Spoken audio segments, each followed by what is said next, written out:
ಇವತ್ತಿನ ಒಂದು ಮನವಿ ಪತ್ರ ನಾವು ನೀಡಿದ್ದಪ್ಪ ಅಂತಂದರೆ ರಾಜ್ಯದಲ್ಲಿ ಪಿಡಿಒಗಳ ಮೇಲೆ ಆಗ್ತಕ್ಕಂಥ ಏನು ಹಲ್ಲೆಗಳ ಕುರಿತು, ಜೊತೆಗೆ ಮೊನ್ನೆ ದಿನ ನಮ್ಮ ಪಿಡಿಒ ಸ್ನೇಹಿತ ಆಗಿರ್ತಕ್ಕಂತಹ ಕರಿಗುಡ್ಡವರು ಆತ್ಮಹತ್ಯೆ ಮಾಡಿಕೊಂಡಿದ್ದಾರೆ. ಆತ್ಮಹತ್ಯೆ ಕಾರಣ ಏನಪ್ಪ ಅಂತಂದರೆ ಮುಖ್ಯವಾಗಿ ಗದಗ ಜಿಲ್ಲೆಯ ಆ್ಯಕ್ಚುಲಿ ಅವ್ರನ್ನ ಪನಿಷ್ಮೆಂಟ್ ಆಧಾರ ಮೇಲೆ ಧಾರವಾಡದಿಂದ ಗದಗ ಜಿಲ್ಲೆಗೆ ವರ್ಗಾವಣೆ ಮಾಡ್ತಾರೆ. ಆ ವರ್ಗಾವಣೆಯಲ್ಲಿ ಸುಮಾರು 8 ತಿಂಗಳಾದರೂ ಸದ್ಯಕ್ಕೆ ಅವರಿಗೆ ಯಾವುದೇ ಏನಪ್ಪ ಅಂದರೆ ವೇತನ ಕೊಡೋದಿಲ್ಲ, ಮತ್ತು ಜೊತೆಗೆ ಅವ್ರಿಗೆ ಜಾಯಿನ್ ಆಗ್ಲಿಕ್ಕೆ ಒಂದು ಆದೇಶ ಕಾಪಿನೂ ಸಹಿತ ಕೊಡಲ್ಲ ಪಂಚಾಯತ್ಗೆ ಹೋಗ್ಲಿಕ್ಕೆ. ಸೊ ಈ ಒಂದು ಮಧ್ಯದಲ್ಲ ಕೊನೆಗೆ ಒಂದು 8 ತಿಂಗಳಾದ ನಂತರ ಅವ್ರಿಗೆ ಏನು ಮಾಡ್ತಾರೆ, ಮತ್ತೆ ಮರು ಆದೇಶನ ನೀಡ್ತಾರೆ ಗದಗ ಜಿಲ್ಲೆಯ CO ಅವರು. ತದನಂತರ ಅವರು ರೋಣ ತಾಲೂಕಿನಲ್ಲಿ ಒಂದು ಗ್ರಾಮ ಪಂಚಾಯತಿ ಹೋಗಿ ಸೇವೆ ಸಲ್ಲಿಸುವ ಸಂದರ್ಭದಲ್ಲಿ ಅಲ್ಲಿಯ ಒಂದು ಕೆಲಸದ ಒತ್ತಡ ಅಂದರೆ ನೋಡಿ, ಅವ್ರ ಪನಿಷ್ಮೆಂಟ್ ಕೊಟ್ಟಿರ್ತಕ್ಕಂಥ ಒಂದು ಏನು ಈ ವರ್ಗಾವಣೆ ಅವರ ಇಡೀ ಒಂದು ಅವರ ಜೀವನನೇ ಪ್ರಾಣವನ್ನೇ ತೆಗೆಯುವಂಥ ಒಂದು ಸ್ಥಿತಿಗೆ ಬಂದೈತಿ. ಹಾಗಾಗಿ ಈ ಒಂದು ರೀತಿ ಪಿಡಿಒಗಳ ಮೇಲೆ ಒತ್ತಡ ಹಾಕಬಾರ್ದು. ನೋಡಿ, ಆ ಒಂದು ಇದರಿಂದ ತಮ್ಮ ಪ್ರಾಣವನ್ನೇ ಕಳ್ಕೊಂಡವರು ಆತ್ಮಹತ್ಯೆ ಮಾಡ್ಕೊಂಡ್ಬಿಟ್ರು. ಇದು ಒಂದು ಇಡೀ ರಾಜ್ಯದ ಎಲ್ಲ ಒಂದು ಆಡಳಿತ ಪಿಡಿಒ ಏನಪ್ಪ ಗ್ರಾಮೀಣ ಮಟ್ಟದಲ್ಲಿ ನೀಡ್ತಾ ಏನು ಸೌಲಭ್ಯಗಳನ್ನು ಒದಗಿಸ್ತಾ ಇದ್ದೇವೆ ನಾವೆಲ್ಲ, ಅವ್ರ ಮೇಲೆ ಹಲವಾರು ಒತ್ತಡಗಳಾಗ್ತಾಯಿದ್ದಾವೆ ನಮ್ಮ ಮೇಲೆ, ಆಮೇಲೆ ಹಲ್ಲೆಗಳಾಗ್ತಾಯಿದ್ದಾವೆ. ಇದಕ್ಕೆ ಸರ್ಕಾರ ಏನಪ್ಪ ಅಂತಂದ್ರೆ ಮನಗಂಡು ನ್ಯಾಯಯುತವಾಗಿರ್ತಕ್ಕಂಥ ಬೇಡಿಕೆಗಳಿಗೆ ನಮಗೆ ಸ್ಪಂದಿಸಬೇಕು. ಸರ್ಕಾರದ ಹಾಗೆ ಕರ್ತವ್ಯ ಆಗೈತಿ. ಸುಮಾರು ಏನು ಈಗಲೇ ಒಂದು ಸುಮಾರು ನೋಡಿ ಎಷ್ಟು ಒತ್ತಡ ಇದೆಯಪ್ಪ ಅಂತಂದರೆ, ಈಗ ಬೇಸಿಗೆ ಕಾಲಿದೆ. ಬೇಸಿಗೆ ಕಾಲದಲ್ಲಿ ನಾವು ಮೂಲಭೂತ ಸೌಕರ್ಯನ ಕೊಡಲೇಬೇಕಾಗಿದ್ದು ನಮ್ಮ ಕರ್ತವ್ಯ ಆಗಿರ್ತಕ್ಕಂಥದ್ದು. ಕುಡಿ ನೀರಾಗಿರ್ಬೋದು, ಆಮೇಲೆ ಬೀದಿ ದೀಪಗಳಾಗಿರ್ಬೋದು, ಅದೇ ರೀತಿಯಾಗಿ ಚರಂಡಿಯನ್ನು ಸ್ವಚ್ಛಗೊಳಿಸೋದಾಗಿರ್ಬೋದು, ಇವೆಲ್ಲವೂ ಕೊಡಬೇಕಾಗಿತ್ತಪ್ಪ ಅಂತ ಅನುದಾನ ಭಾಳ ಮುಖ್ಯವಾಗಿರ್ತಕ್ಕಂಥದ್ದು. ಸೊ ಅಂಥ ಅನುದಾನ ಸುಮಾರು ಒಂದು ವರ್ಷ ಆದರೂ ಸದ್ಯಕ್ಕೆ 15 ಹಣಕಾಸು ಬರದೇ ಇರೋದರಿಂದ ಇಡೀ ಇವೆಲ್ಲ ಮೂಲಭೂತ ಸೌಕರ್ಯನ ಒದಗಿಸ್ಲಿಕ್ಕೆ ನಮಗೆ ಭಾಳ ಕಷ್ಟವಾಗೈತಿ. ಇಂಥವುಗಳಲ್ಲಿ ಇಂಥ ಒಂದು ವಾತಾವರಣದಲ್ಲಿ ನಾವು ಪಿಡಿಒಗಳು ಕೆಲಸ ಮಾಡ್ತಾಯಿದ್ದೇವೆ ಇವತ್ತು ರಾಜ್ಯ ತುಂಬೆಲ್ಲ.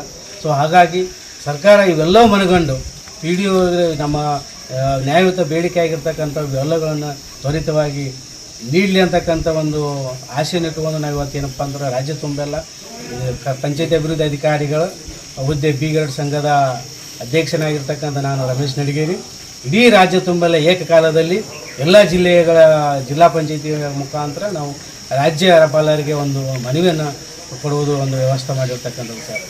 ಜಿಲ್ಲಾ ಪಂಚಾಯತಿಯಲ್ಲಿ ಮನವಿ ಕೊಡುವಂಥ ಮುಖ್ಯ ಉದ್ದೇಶ ಏನಪ್ಪ ಅಂದರೆ, ಸಾಕಷ್ಟು ಒತ್ತಡಗಳು ನಮ್ಮ ಮೇಲಿದ್ದಾವೆ. ಅಂದರೆ ಈ ಪಂಚಾಯತಿ ರಾಜ್ಯಾದ್ಯಂತ ಸಾಕಷ್ಟು ಗ್ರಾಮ ಪಂಚಾಯತಿಗಳಲ್ಲಿ ನಡೆಯತಕ್ಕ ಈ ಹಿಂದೆ ಸಾಕಷ್ಟು ಹಲ್ಲೆಗಳು ಕೂಡ ನಡೆದವು. ಮ್ಯಾನ್ ಹ್ಯಾಂಡ್ಲಿಂಗ್ ನಡೀತಾ ಇದೆ. ಆ ಮ್ಯಾನ್ ಹ್ಯಾಂಡ್ಲಿಂಗ್ ನಡಿಬಾರ್ದು ಅನ್ನೋ ಉದ್ದೇಶಕ್ಕಾಗಿ ನಮ್ಗೆ ಏನಾದರೂ ಒಂದು ಪ್ರೊಟೆಕ್ಷನ್ ಕೊಡುವಂಥ ಉದ್ದೇಶ. ಅಂದರೆ ಈಗ ಗ್ರಾಮ ಪಂಚಾಯತಿಗಳಲ್ಲಿ ಏನಪ್ಪ ಅಂದರೆ, ಈಗ ನಾವು ಒಬ್ಬೊಬ್ಬರೇ ಕೆಲಸ ಮಾಡ್ತಿರ್ತೀವಿ. ಆವಾಗ ಪಬ್ಲಿಕ್ ಬರ್ತಾರೆ. ಪಬ್ಲಿಕ್ ಒಂದೇನೋ ಕಾಂಟ್ರವರ್ಸಿ ನಡೆದು ಸಾಕಷ್ಟು ಈಗ ತಮಗೆ ಗೊತ್ತಿರುವಂಗೆ ಕಲಬುರಗಿ ಜಿಲ್ಲೆಯಲ್ಲಿ ಆದಂಥ ಹಲ್ಲೆಗಳು, ಕಲಬುರಗಿ ಜಿಲ್ಲೆ ಆದಂಥ ಒಂದು ಅವಾಚ್ಯ ಶಬ್ದಗಳಿಂದ ನಿಂದನೆ ಮಾಡುವಂಥದ್ದಾಗಿರಲಿ, ಇಂಥವೆಲ್ಲ ಭಾಳಷ್ಟು ನಮ್ಮ ರಾಜ್ಯದಲ್ಲಿ ನಡೀತಾ ಇದ್ದಾವೆ. ಅದಕ್ಕೆ ನಮಗೊಂದು ನ್ಯಾಯಯುತವಾದ ಪ್ರೊಟೆಕ್ಷನ್ ಕೊಡ್ರಿ, ನಮಗೆ ಅಲ್ಲಿಗೆ ಯಾವುದಾದ್ರೂ ಒಂದು ರಕ್ಷಣಾ ವ್ಯವಸ್ಥೆ, ನಮಗೇನಾದರೂ ಒಂದು ರಕ್ಷಣಾ ವ್ಯವಸ್ಥೆ ಬೇಕು ಅನ್ನುವಂಥ ಉದ್ದೇಶ. ಹಾಗೂ ನಮ್ಮ ಹುದ್ದೆ, ಈ ನಮ್ಮ ಒಂದು ಸಂಘದ ಉದ್ದೇಶ ಮುಖ್ಯವಾಗಿ ಏನಪ್ಪ ಅಂದರೆ, ನಮ್ಮ ಹುದ್ದೆ ಉನ್ನತೀಕರಣ ಆಗಬೇಕು. ಅಂದರೆ ನಮ್ಗೆ B-ಗ್ರೇಡ್ ಕೊಡಬೇಕು. ಆವಾಗ ಮಾತ್ರ ನಮಗೆ ಸೂಕ್ತ ರಕ್ಷಣೆ ಸಿಗಲಿಕ್ಕೆ ಸಾಧ್ಯ ಅದ. ಹಾಗಾಗಿ ನಾವು ಈ ಒಂದು ರಾಜ್ಯದಲ್ಲಿನೇ ಏಕಕಾಲಕ್ಕೆ ಎಲ್ಲ ತಾಲೂಕ್ ಪಂಚಾಯತಿ ಹಾಗೂ ಜಿಲ್ಲಾ ಪಂಚಾಯತಿಗಳ ತಾಲೂಕ್ ಪಂಚಾಯತಿಯ ಕಾರ್ಯನಿರ್ವಾಹಕ ಅಧಿಕಾರಿಗಳ ಮುಖಾಂತರ ಮತ್ತು ಜಿಲ್ಲಾ ಪಂಚಾಯತಿಯ ಮುಖ್ಯ ಕಾರ್ಯನಿರ್ವಾಹಕ ಅಧಿಕಾರಿಗಳ ಮುಖಾಂತರ ಮಾನ್ಯ ಗೌರವಾನ್ವಿತ ರಾಜ್ಯಪಾಲರಿಗೆ ನಾವು ಒಂದು ಮನವಿಯನ್ನು ಸಲ್ಲಿಸ್ತಾ ಇದ್ದೇವೆ. ಈ ಒಂದು ನಮ್ಮ ಎಲ್ಲ ಸಮಸ್ಯೆಗಳಿಗೆ ಅವರು ಒಂದು ನಮ್ಮ ನ್ಯಾಯಯುತವಾದ ಬೇಡಿಕೆಗಳಿಗೆ ಸ್ಪಂದಿಸ್ತಾರ ಅನ್ನೋ ಒಂದು ಸದಾಭಿಲಾಷೆಯನ್ನು ಇಟ್ಟುಕೊಂಡು ನಾವು ಒಂದು ಮನವಿಯನ್ನು ಸಲ್ಲಿಸ್ತಾ ಇದ್ದೇವೆ. ಇಲ್ಲಿ ಕೂಡ ಹೋಗಿ ಅಲ್ಲಿ FIR ಎಲ್ಲ ಮಾಡಿಸಿದ್ವಿ. ರಾಜಕೀಯ ಪ್ರೇರಿತ ಅಂತೇನಿಲ್ಲ, ಬಟ್ ಸಣ್ಣ ಪುಟ್ಟ ಕ್ಲಾಶ್ಗಳು ನಡೀತಾ ಇದ್ದಾವೆ. ಅದಕ್ಕೆ ನಮ್ಗೆ ಸೂಕ್ತ ರಕ್ಷಣೆ ಒದಗಿಸ್ಕೊಡ್ಬೇಕು ಅನ್ನೋದು ನಮ್ಮ ಉದ್ದೇಶ. ಗೌಡ ಚೌಧರಿ ಅಂತ ಜಿಲ್ಲಾಧ್ಯಕ್ಷರು, ಕರ್ನಾಟಕ ರಾಜ್ಯ ಪಂಚಾಯತ್ ಅಭಿವೃದ್ಧಿ ಅಧಿಕಾರಿಗಳ ಹುದ್ದೆ ಉನ್ನತೀಕರಣ ಸಂಘ ವಿಜಯಪುರ ಜಿಲ್ಲಾ ಘಟಕದ ಜಿಲ್ಲಾಧ್ಯಕ್ಷರು.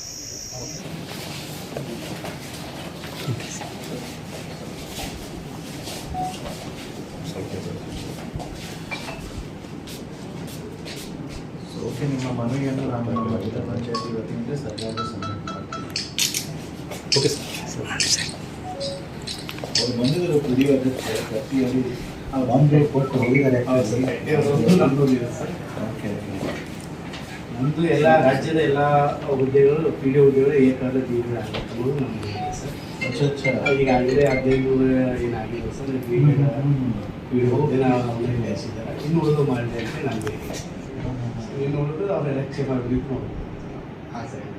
ಓಕೆ ನಾನು ನಿಮ್ಮ ಪ್ರಸ್ತಾವನೆಯನ್ನು ಗವರ್ಮೆಂಟ್ಗೆ ಸಲ್ಲಿಸುತ್ತೇನೆ.